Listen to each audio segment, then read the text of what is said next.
स्वप्नातील घर जे माझ्या छोट्या छोट्या चिमणीसाठी मी बनवलं आहे आणि कोकणात येऊन संकल्प केला होता की बिनकर्जाचं घर बांधणार. कारण कर्ज काढलं बँकेचं तर ते घर आपलं कधीच नसते. वरची रिंग झाली होती, लोड बेरिंग मुद्दा म्हणून बांधलं कारण मला त्याच्यावरती बांधायचं नाही आहे. आणि हे घर बांधण्यासाठी सहकार्य पाया अमोलनं लावला, मित्रच आहे. आणि हे बघा, हे ओळख करून देतो, हे आमचे बाळूसाहेब आहेत. हे जे खालनं भरतायत माल, 10 लोकांचा भार ते आपल्या कांद्यावर घेतात. आणि आता पप्पीभाई आले एक महिन्यानंतर. पप्पीभाई ते भुलावाले नाहीत, हे चांगले पप्पी आहेत.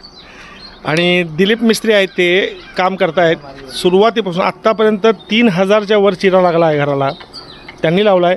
आणि हे आमचे जाधव काका आहेत, ही तिघं सुरुवातीपासून होती. पप्पी आज आल्यात आणि 3000 चिरा आत्तापर्यंत लागला आहे. आता हे फायनलचं काम त्यांचं चालू आहे वरचं, ह्याच्यावरती स्लॅब येईल.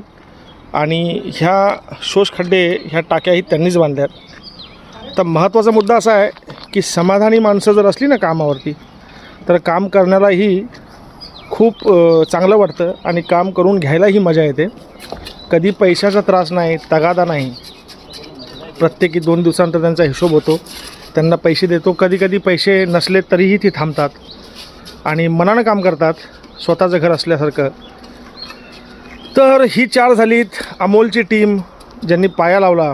आता ह्यानंतर हे खाली PCC पण हेच करणार आहेत. आणि बंडू चव्हाण आमचे लेंडीवरचे, त्यांनी हे रिंग टाकल्यात दोन्ही खालच्या न वरच्या. बरं वाटलं खूप.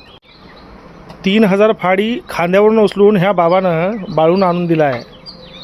आणि बाळूला सारखी काळजी असते की मालक पैसे देणार की नाही तुम्ही. म्हटलं पैसे देणार. हा बाळू बरोबर ना, पैसे मिळतात ना. हे दिलीप मिस्त्री आहेत आमचे, खरोखर सुंदर व्यक्तिमत्व, शांतपणे फक्त काम करणे. जाधव मामा सहकारी आहेत त्यांचे. आणि पप्पीभाई आजच आल्यात 1 महिना आराम करून. जावई आहेत, जाधव मामांचे जावई आहेत पप्पीभाई. खरोखर सुंदर माणसं आहेत, कसबा बौद्धवाडीमध्ये असतात आणि चांगलं काम करतात. मी पण जावईच आहे, मी पण जावईच तुमचा. घराचं बांधकाम सुरू आहे, असंच पूर्ण होईल अशी अपेक्षा आहे. आता स्लॅबची तयारी करतोय, बघू होईल, पुढची अपडेट देईल. खरं मला चांगली माणसं सगळी मिळालीत आणि खरोखर त्यामुळं काम करणाऱ्याही एक हुरूप, एक नवा उत्साह आहे. चला, मालक पण आमचे दिलदार आहे. मालक दिलदार नाही आहे असं नाही, काम झाल्यानंतर बोलूया आपण. मालक दिलदार आहे की नाही ते.